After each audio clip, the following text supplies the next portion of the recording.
unless we have a return of Judeo-Christian morality, America is going to become even more and more divided. That what you're seeing under Obama is just a foretaste of what is to come. That secular liberalism taken to its logical conclusion leads to what? The disintegration of American society? It leads to the destruction of every social and political institution, including the nation state itself. And one of the things... hold on. Why the nation state? Because what? Liberals believe ultimately that you have to serve yourself and not the country. Well, yes, and then states begin to look what we see now happening in Arizona, as your column today points out. You have the federal government on a jihad, on a crusade with certain liberal ideas that they're going to ram it through against the will of various states. States are pitted against each other. It is just an extraordinarily divisive force. There's just ultimately what liberalism is. It's a complete lack of respect for others. Because ultimately Christianity teaches us love your neighbor, understand your neighbor, be compassionate towards your neighbor.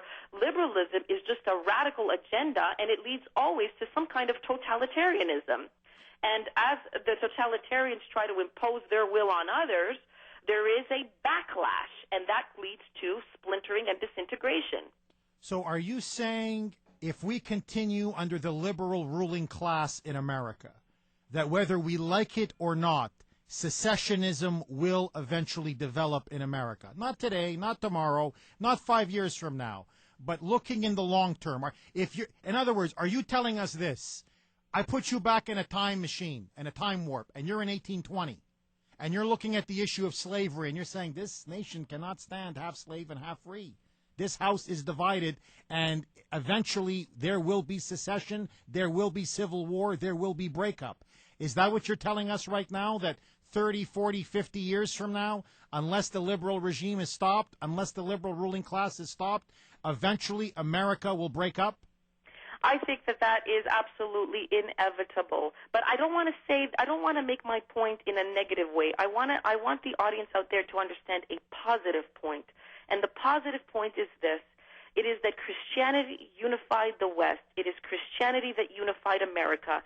And if we embrace our Christian heritage whole hog, we will return to the glorious nation that America has always been.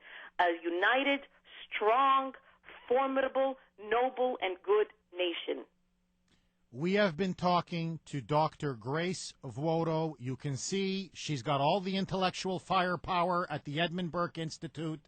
Don't mind me. I'm just the president. I'm just a figurehead. That's all I am.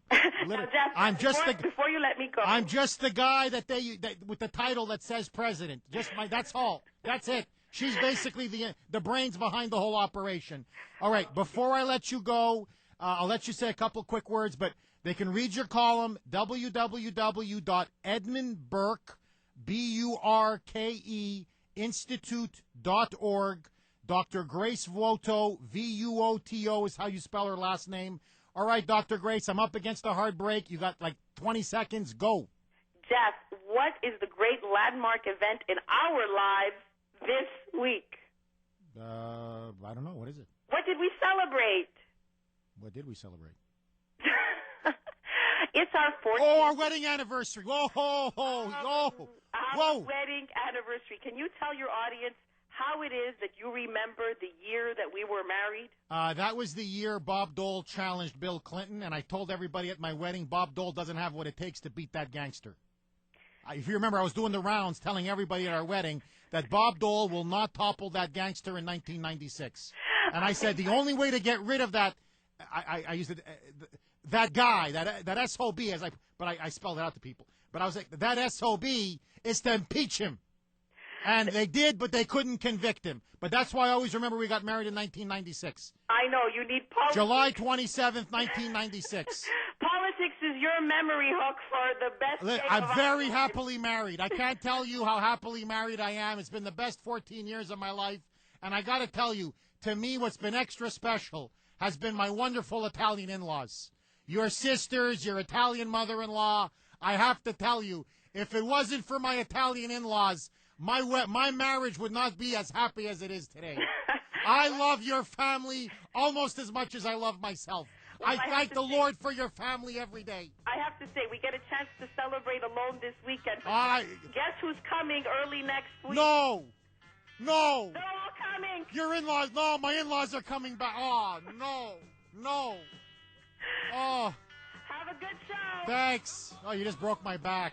I gotta do Savage in 10 minutes. How am I gonna do Savage with this kind of news? The Italian in-laws are invading my place again next week. Ray, I need some help. You've been listening to Jeff Cooner on 570 WTNT. Is Afghanistan Obama's Vietnam? 301-984-9570.